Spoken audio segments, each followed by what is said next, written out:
Welcome back to the conversation that has just begun, and that would be Three Worlds with Kwabla Tete Torsu, originally from Ghana in Africa, but has found his way all the way to chatting with me on YouTube.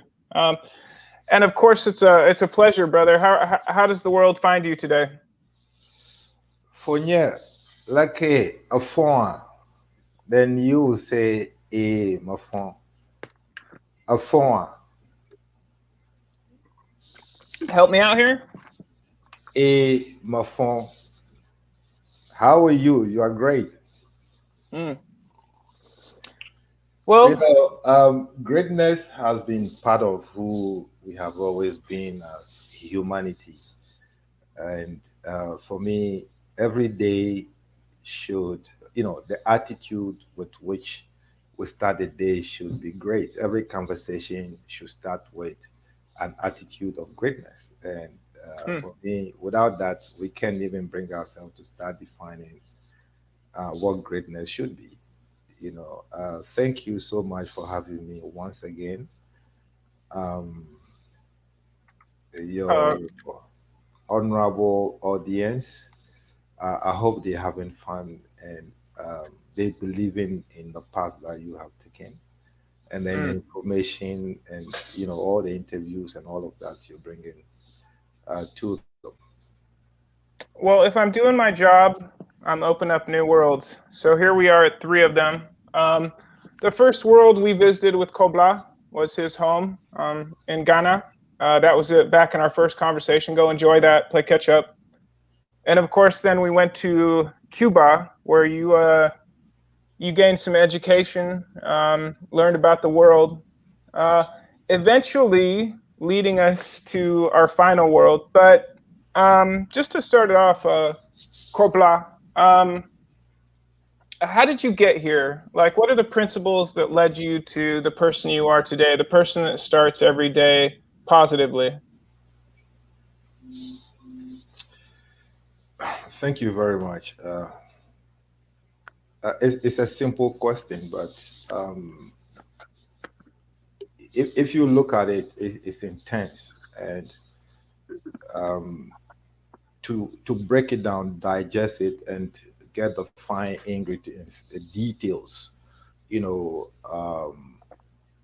as it should be. The we've talked about everything should have a fundamental, the basics. You know, I believe that there's always a formula, to something, and then um, you replicate it. So for me, I have always believed that anything that you have to do, from cleaning your teeth, just taking care of, cleaning your shoes, just anything you have to do, interacting with people, learning, there must be sincerity throughout the process, some degree of, you know, eh, honesty. Without this, you cannot have a solid foundation to build on. Hmm. So it didn't matter where I am or where I came from. I always try to exhibit that and distribute that ethics through everything that I do. I have always looked at what is the most efficient way, or what is the most effective way to get things done. So for instance, 2 days ago, I mean, you can see my muscles are becoming big now, and this is just 2 days of intense training. Hmm. So I invest most of my time in outcome than just input. You know, without that, we cannot define efficiency. You know, I want to give little and then get the most out of it. Well, You know, you speak holistically, and that makes sense. The first two worlds we were in. You spoke of resourcefulness, you spoke of humanity, but our third and final stop, at least in this three-part conversation, is of course the Western culture. Um, that's always a popular one to talk about because everybody has their own thoughts. Kwabla, you worked with your hands and it led you to the UK. Can you talk about that journey just briefly? yeah, of course. I mean, every experience I have engaged myself in is deliberate and especially emotional, because I have always believed that wherever place you want to see yourself, it is you who have to walk the fine steps. So taking the fine details into consideration, and like I've said earlier on, you have to be honest with yourself in the process. It comes with pain. You can't ignore the pain. You have to embrace the entire process for what it is and go through it. So when I came, sorry, when I came from Ghana, with a career, mechanical engineering, plant option. So I was looking to working in, like big factories, manufacturing plants in and all of that. So this was my big enthusiasm. I came to Ghana and it was a bit disappointing. One, because um, in most cases, it is not what you know, it's who you know. Hmm. Most of these things are very political because um, i- the resources are very limited. So there are all kinds of things that happens in between there. And I know I don't have no one, and I cannot bring myself to rely on no one because that is not what my dad taught me. If I'm unable to rely on myself to bring myself to where I want to see myself, I've failed myself. It's not society that has failed me.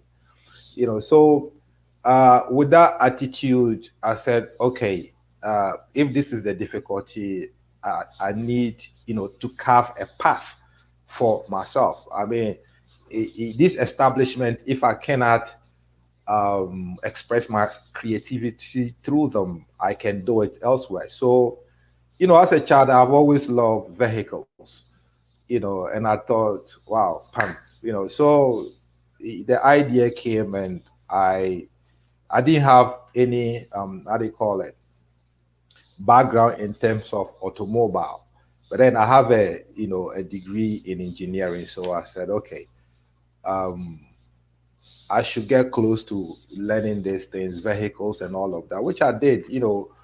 So in Ghana we have something you call by the roadside. You have indigenous people who just manually put things together and try to fix people's vehicles for them. And from the crude way, they do all kinds of things, magic there.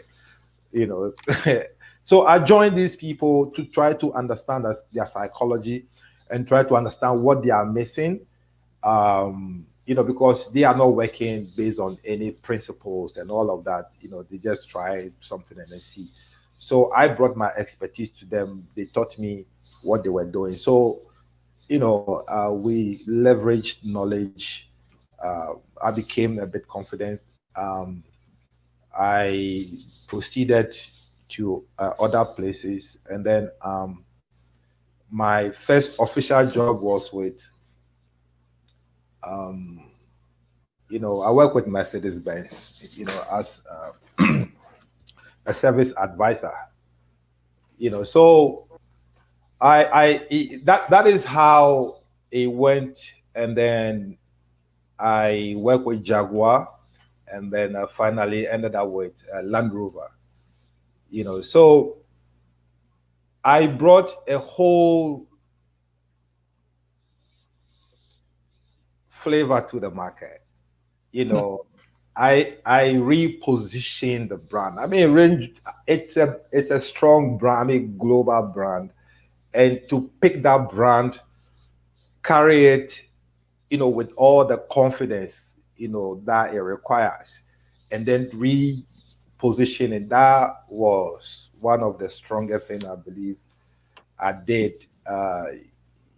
And the impact was beautiful. I mean, it's still in the memories of individuals. So I've had the Let me, opportunity. let me stop you right there just briefly. Land Rover, he just chatted you guys up. Take care of this man. Please continue. All right, thank you.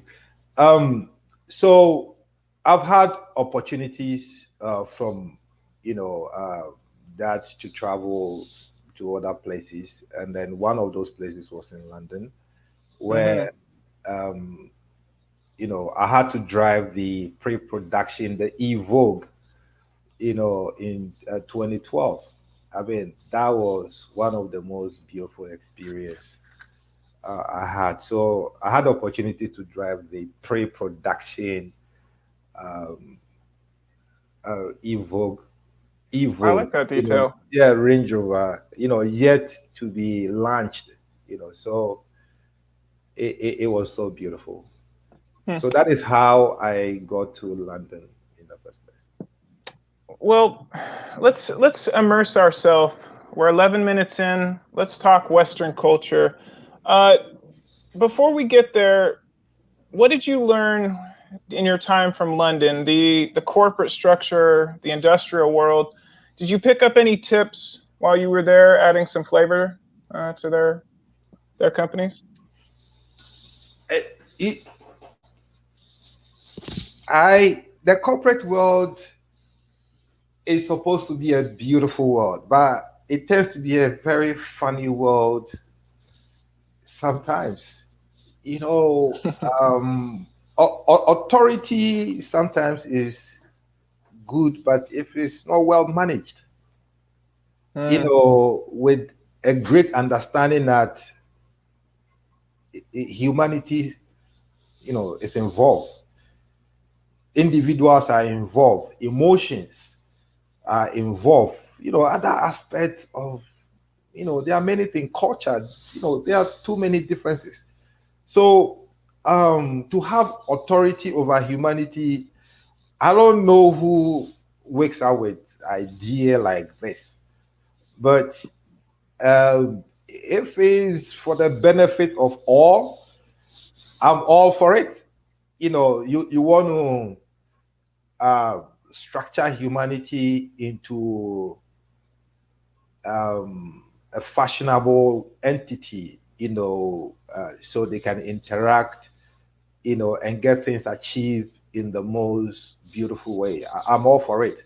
But if it's to disconnect, distract, mislead, and it's just um, authoritarian, then I would, I would have, I would question it. Well, I think we both do, but I don't want to get ahead of myself. Let me introduce you properly to Western culture. It's a world where you can have everything, but at a price. Um, Nearly everybody you meet will be compromised, but have the world at their fingertips. Um, the Western world is one that's been industrialized. People have lost their love of it. They've itemized everything about you so they can pick you apart and define you. Um, I guess as coming from a West Coast perspective, a lot of people who came to the States originally were still running from something, and worked all the way west. I think those minds were freer than some. Um, I haven't been much part of this conversation, but as we get to Westworld, I guess that's my question to you. How much have you let the way that our culture works into your world? Because you now live stateside.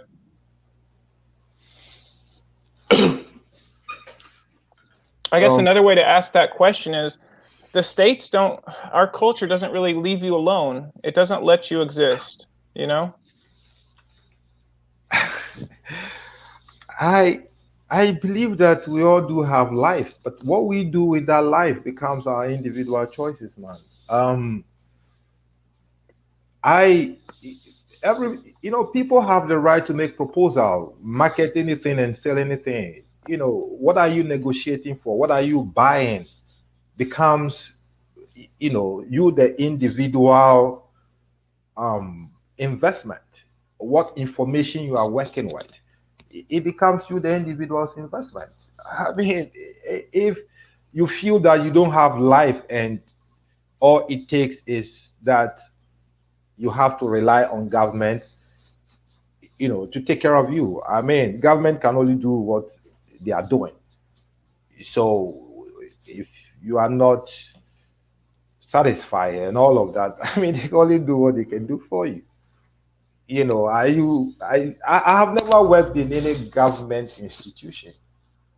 Hmm. I It's not because I just feel like I always need the space, the freedom to express. I mean, if I can't find it, I won't be there. And if I'm there, I will not complain. I can't be there and be complaining. I That's facts. really, Yeah. I can understand people. You know, So I, hold on. You're saying that basically the Western culture, everybody just wants to be saved by their quote unquote parents, the government? Like, how do you see it? Do you see eh, us as immature? well, the Western culture is business. You see, business must be defined as business. It's not friendship. There's no family. There's just give and take. What are you negotiating for? Everybody seems to have an agenda. Everybody seems to have something. There are all kinds of things happening, all kinds of influences that you can't even define.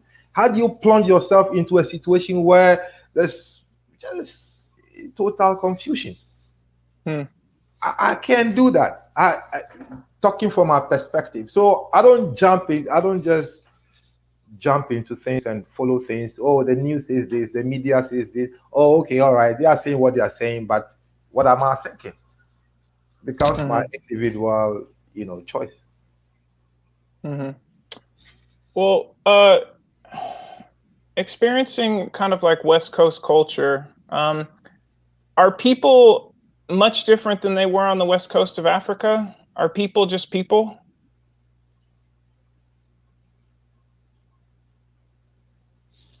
I I thought we have. I don't know. Maybe I'm not thinking right. I have always thought that we have always been people, and that is all it takes just to be people. Hmm. The culture from which I was born from, we love people. It's all about people. I mean, you look, every parent is responsible for every child. You are not only responsible for your children. If every child is part of that society, every child is part of that community. So what you expose to that child, what you training that child to become into the future, that is what it is. I mean, if you go raping children, what are you telling them when you've messed up, you've messed them psychologically. You have told them that doing that is okay. Is that the society we want to create? Is that the society we're building? We do all these things, and then today we act like it didn't happen. Hmm. These things must be addressed. We are in a mess, and we have overlooked the mess and want to create. No, you gotta fix that first. If you Okay, don't, if you don't heal yourself, you cannot proceed. You cannot evolve. It's I as follow simple as that. you. I follow you. Let me ask you this question, and I guess I'm asking from both perspectives. Where you grew up versus now, time and place. Did you grow up defining people by skin color? Was that something in Africa that was prevalent, or is that something that's more stateside? Cujo, I know it's a big question, brother. I just I wanted to. I didn't have to learn these things. Where I come from, we don't have to learn these things. You just know. I it's difficult for me. Hey, I you can speak to anybody across the globe in the world. I am an aware, you know, says the world. But Hmm. yeah, manya, I am of her. You know, this is who I am. I am born out of a culture. This is what I know. This this is my integration. This I don't need to go read the Bible to be good. I just have to be nice to people because I, Amen. they just people, man. What are we doing? What have we been doing? Well, I don't you've know. mentioned like you do have things to say to the world. I guess if you're speaking to the United States, we're both looking at it, and yes, there are conversations about race, and there is reckoning. But what is the what do you feel is the right step forward? Um, Hey, listen. When I work with Land Rover, they didn't even believe in in the market in which they were operating. They did not believe they could make those numbers. Okay, that the numbers that came through was the fact that I have confidence in myself that as an individual I have the capacity, the capability to do anything I, Kwabla Tete Torsu, want to do. I have always believed in this thing in my life. I have seen people achieve greatness. There is nothing inside me. I don't. You can approach a situation with a doubt. It itself is you. Then you don't even start. Don't even start. If you have doubts, don't start. This hmm. is my philosophy. So me, when I'm in, I'm all in. You know, yeah, that's all You I know have. what? I think if you say one more word, it might be too many because that was beautiful, my man. Um, you've just spent the three worlds with Kwabla and Cujo, and then they can branch off to a million other conversations, which I hope we can have with you. Um, Kwabla, I think we both set out into this conversation not knowing where it would go. Thank you for introducing me to your life experience and who you are. I appreciate you, my man.